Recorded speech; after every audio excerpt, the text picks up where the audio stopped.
And my husband, a 42-year-old male, and I am a 44-year-old male, have been married for 16 years, and we have two twin daughters aged 13.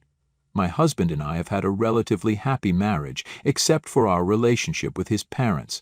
We haven't been on speaking terms with my in-laws, both of them are in their early 60s, for almost 7 years now. My in-laws are literally the worst people I've ever met in my entire life, and I hate them from the bottom of my heart. They hate me too, as far as I know, and what's worse is they seem to hate their grandkids too. I hate to say it, but they'll pretty much bully anything and anyone that they don't like. They never liked me, so as a result, they don't like our kids either. Their reason for not liking me is pretty shallow, and I'll be blunt about it. They dislike me for my weight. I've always been a big girl, even as a kid, and have been mocked about it for ages, so this isn't new to me, but it's nothing I can control either. I just have big bones, and even though I go to the gym and everything, I'm on the heavier side. It's just how I'm built and has nothing to do with my diet, exercise, or overall health. I'm a healthy person and can do everything that everyone else can, but the only difference is that my appearance is a little big compared to the average American woman. My in-laws have never liked that, and had made it a thing to point it out every time my husband would bring me over for dinner to his house while we were dating. They cut it out after a while, presumably after my husband spoke to them about the little digs they'd take at me, because I'd told him after the first couple of meetings that I didn't appreciate them making comments regarding my weight. So they stopped talking about it, and instead they found other ways to get under my skin. Instead, like making bland, tasteless food in small portions that would barely feed a kid whenever I'd visit. Their excuse was that apparently they were getting old, so they needed to watch what they ate, but they were in their 40s at the time, so I didn't buy that they were already too old to have normal food. They didn't need to watch what they ate, but they wanted me to do so, and the food they prepared for me, along with the portions they served me, was just their subtle way of reminding me that they didn't like this about me. Of course, along with my appearance, there were several other things that they didn't like about me either. They didn't like where I came from, since my parents are cattle farmers from Minnesota and my in-laws have their own business, are a lot better off than our family, and are more urban or whatever. I'm also kind of shrill, so my mother-in-law would often make faces whenever I'd get too excited about something while talking to them, and then put a finger in her ear to show that I'd been too loud. It was all these little, subtle things that really got to me, but I still didn't say anything since I didn't want them to have another excuse to hate me, like maybe I'm too sensitive for them. So I learned to be less myself whenever I was around them, and my husband just kept apologizing for it over and over again, but never left his parents either. Then we got married, and his parents started disliking me even more than they already did, and the jibes at me started getting less and less subtle. It stopped for a while when I was pregnant, but after the birth of my daughters, they came back to their original form, and how my daughters are also like me. They're big-boned, and even though they're completely healthy, they're also kind of big. When they were babies, they were really chubby anyway, so nobody could tell. But as they grew older, it became clear that they'd taken after me when it came to their body. I didn't mind it since my grandmother, mother, and I were all built the same way, so this ran in my family, and I'd been expecting this. So had my husband, but for some reason my in-laws were surprised that our daughters weren't the petite and skinny grandkids they'd been expecting. They'd already made a lot of fun of me during my pregnancy, since I was really big, which was obviously because I was carrying twice the number of babies. Right after the kids were born, they came after me and started bugging me about losing the pregnancy weight, and would constantly bother me with tips that I never asked for and I'm sure were no good anyway. Then a couple of years after the kids were born, they started bullying the kids when they were literally just 5 or 6 years old.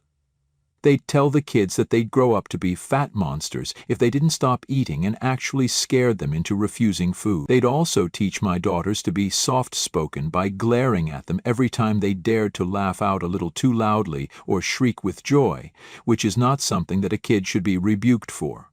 A couple of years passed like that, until I finally had enough of it. It was disgusting, and it got to a point where I just couldn't put up with this behavior of theirs anymore.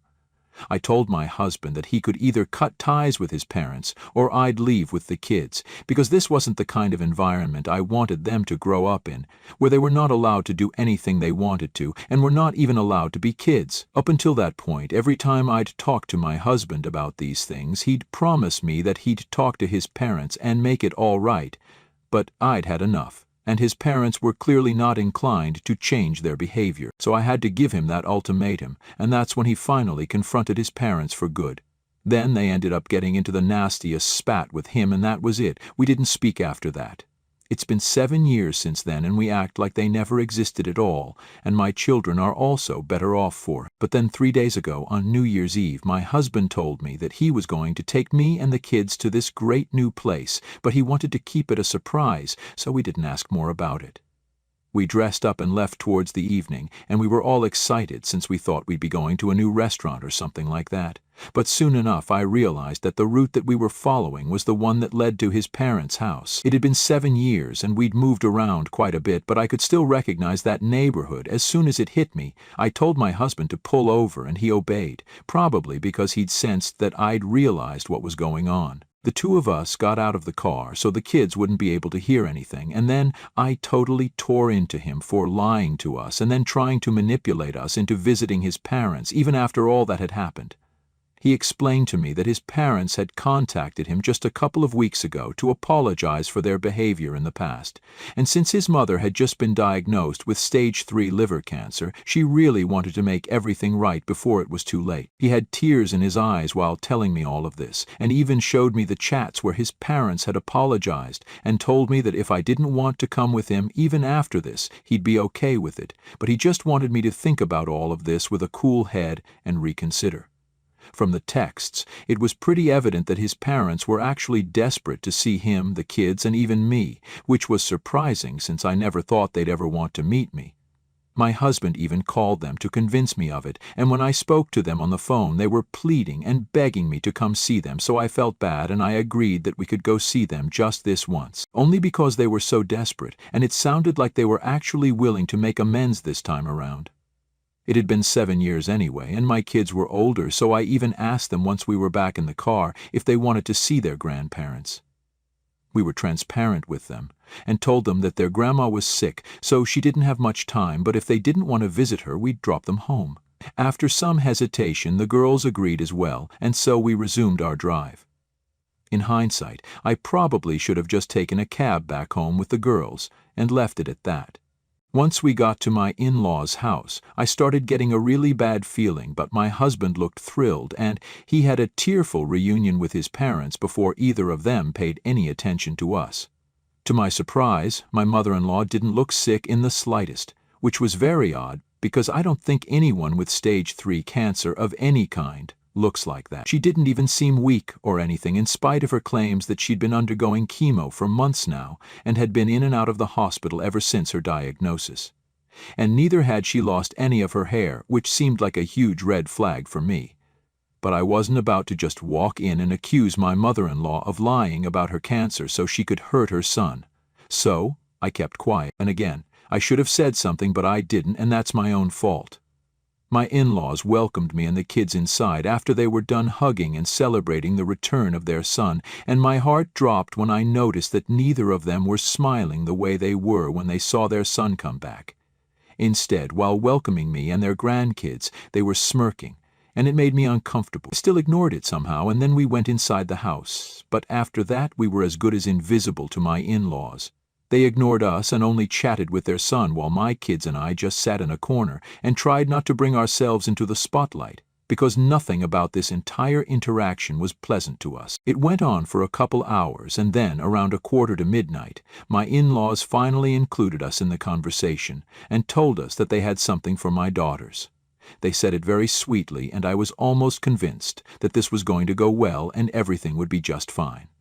They brought out a square-looking gift wrapped in the general shape of a box, so we didn't know what it could contain. My daughters unwrapped it excitedly as soon as they got their hands on it, and when they finally brought out the gift, their faces fell, and so did mine. It was a bloody weighing machine that they'd gifted my 13-year-old daughters, and I flipped out as soon as I saw it. My daughters had already been shamed their entire lives by people around them who didn't know any better, like folks at school or sometimes even teachers. They really didn't need this. I freaked out and started screaming at them. I don't even remember the things I said, but it was pretty bad, if I'm going to go by what my husband said, and I might have even cursed them out right in front of the kids. Thankfully, even my husband didn't appreciate the so-called gift, and we stormed out right after my meltdown. He didn't even wait to hear them out, even though they kept yelling for him to wait for them, but continued walking until we reached the car, and then we drove off. I was extremely pissed off at my husband, even though he kept apologizing over and over again and kept saying that he didn't know that his parents would do something like this. My daughters were pretty upset as well, but they stayed silent, and we unfortunately had to begin our new year in the car and fighting like crazy. I didn't hold back that day and let it all out in one go, because I was really upset and had no control over what I was saying to my husband. I told him that he'd never once stood up for me, or even his kids, when it came to his parents, except for one time all those years ago. And even now he went running back to them just because they'd made some crap up about his mother suffering from cancer or whatever, which frankly didn't even look like it was true. And worst of all, he'd lied to me about all of this and manipulated me into coming here with the kids just for us to be insulted, while he happily chatted away with his parents and ignored the way they didn't engage with us in conversation even once. I accused him of being indifferent to us and putting his parents over his family, but then he protested and said that it wasn't fair of me to say that, since he had cut his parents off and hadn't spoken to them for 7 years just because they tried to bully me and his daughters. But then I brought up how he'd allowed that to happen for years before he finally cut ties with them, and he told me that he loved his parents as much as he loved us and wanted to give them a second chance. That was also his excuse for what he did on New Year's Eve, and he said that my accusations were hurtful and unfair since he just wanted to make amends with his aging parents, especially his mother, since he believed that she wouldn't be around for much longer. He admitted that it was a mistake for us to go there to see them, and he was a fool for falling for their act. But he maintained that he wasn't putting his parents over his family, and that was the truth. Now, we've been fighting over this ever since we had that conversation, and I don't understand what to say or do. My parents think I was a little too harsh, but they agree with the things I said, though. So I'm totally lost right now, and we live in the same house. We cannot avoid each other forever, so there has to be an answer to all of this. That's why I'm here right now. So the people have read it. Am I the a-hole for accusing my husband of putting his parents over his wife and kids after he lied and took us to his toxic parents' house to reconcile? Update 1. Hi. So my husband finally talked to me today. It's been a week since New Year's, and this has been the longest time we've gone without speaking to one another. The girls had a sleepover at a friend's place, so we had the house to ourselves after we came back home from work, and he asked me if I was willing to talk.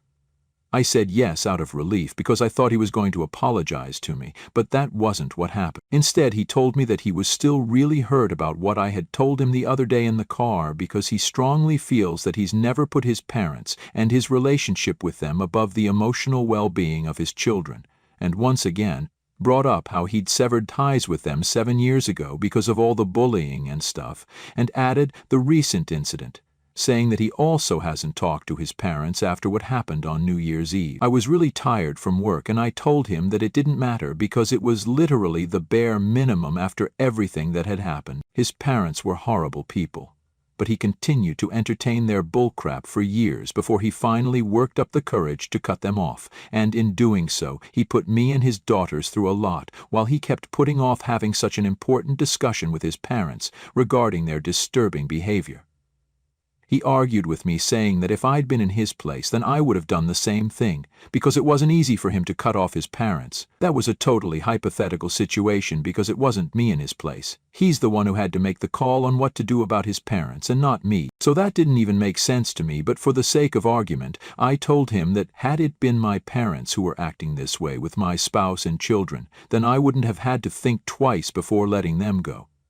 I didn't care what anyone else would think of me, because for me, my own family outweighs everyone else, and to be honest, my parents would never act like this anyway, because that's not the kind of people they were, and if they had turned out to be such nasty people, then I would have cut them off in a heartbeat. When I said that to my husband, he got all defensive and told me that it was easy for me to say because I wasn't in the same position as he was, and he was right. I wasn't, because my parents are decent, loving people and don't go around bullying people for their appearance. We ended up fighting over this, and now I don't know if we can go back from this anymore, because it was ridiculous the way he was going out of his way to defend his relationship with his parents, even though he knew he'd screwed up. I'd stayed with him so long because I didn't want to give up on our relationship over disagreements with my in-laws, and because I loved him more than myself.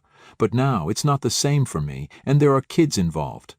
I'd stayed with him in the past, too, even after the kids were born, because I didn't want to drag them into a custody battle when they were so young. They're older now, and hopefully if my marriage falls apart, then they'll be able to deal with it better emotionally, because I can't see any way out of this where both of us end up on the same page. He and I really can't see eye to eye on this, and this is kind of a major thing. We can get over all our minor petty arguments, but this is something I cannot just move on from so easily.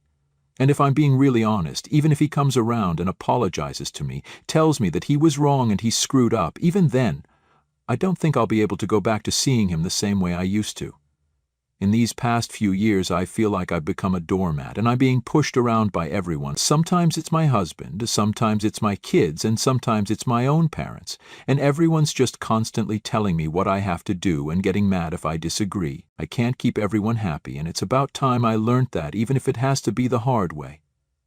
I'm just really sick and tired of whatever's going on right now, and I need a break. I love my husband, or at least I used to. I don't know how I feel about him right now. I love my daughter, but they're in their angsty teen phase right now and get mad at me over the smallest stuff. They're always embarrassed by me and seem to want to hide me away all the time. I get that all teens go through this phase, but I still feel sorry about myself because these are my babies. And even my parents can be kind of overwhelming sometimes, so that's also a thing. I've just been very lost for the last couple of years, and now I want to do what's best for myself. My husband left after the fight and told me that he'd be spending the night at a friend's place until he cooled off, and I didn't try to stop him either. After I'm done with this post, I'm going to run a hot shower, pour myself some wine, and put on some tacky reality TV show that I'll watch until I fall asleep on the couch. I need a break, and this is what I'm going to do for myself now. I'm done. Update 2. My husband came back this morning, and so did my kids. They were all pretty surprised to find me still asleep on the couch at 10 in the morning, since I'm usually up at 7, preparing everyone's breakfast and then lunch boxes for the day. My husband told me that he'd taken a day off of work anyway, so it didn't matter that I'd slept in, and the school had an official holiday, so he picked them up from the sleepover and came back home. After sending the kids inside their rooms, he and I had breakfast together in silence, and he looked pissed. I didn't even ask him why, because I didn't care, and just had my sandwich without saying a word to him. The kids went on with their day, and so did I. Then around 3 in the afternoon, while I was on the phone with a friend, he told me that he wanted to talk, but I was already in the middle of a conversation, so I told him to wait for a couple of seconds. Instead of waiting, he spoke to me sharply and told me that he didn't want to wait because whatever he had to say to me was a lot more important than some phone call with a friend. It was annoying, but I hung up and turned around to talk to him before he could speak. I told him to be mindful of his behavior because I wasn't willing to put up with any of this BS now. I spelled it out for him when he looked confused and said that I wasn't going to be his doormat anymore, or anyone's doormat for that matter, and if he couldn't be respectful of me and what I wanted, then there was no need for him to speak to me at all. Then we ended up having another massive fight about this, and we never got to what he was going to talk to me about initially, because he was just so hell-bent that he was polite to me, but I'm just overly sensitive. I didn't agree and stuck to what I'd said. He stormed out yet again, but this time he didn't tell me where he was going, and neither did I ask him. My daughters had their dinner quietly and then went to sleep since it was a school night. Even if they ask, I wouldn't know what to tell them, so I'm glad they didn't say anything. Update 3. Hi everyone, my husband and I have talked and we've decided that we want to separate with mutual consent. It's not working out and hasn't been for a really long time now, and it's just sinking in now. It's been 2 weeks since he left, and he'd been living with a friend of his. A couple of days ago, we got together and discussed this like adults and came to the conclusion that we needed to go our separate ways now, because our relationship had lasted way longer than it was supposed to, and rather than staying together and making everyone miserable, we should just stay apart, and that way everyone's happy. The kids might find it a little tough to adjust to this initially, but I'm sure they'll come around. We've told them about it, and they seem okay with it right now, so that's a good sign. I hope things turn out okay in the future, too. Thank you so much for all the advice, you guys.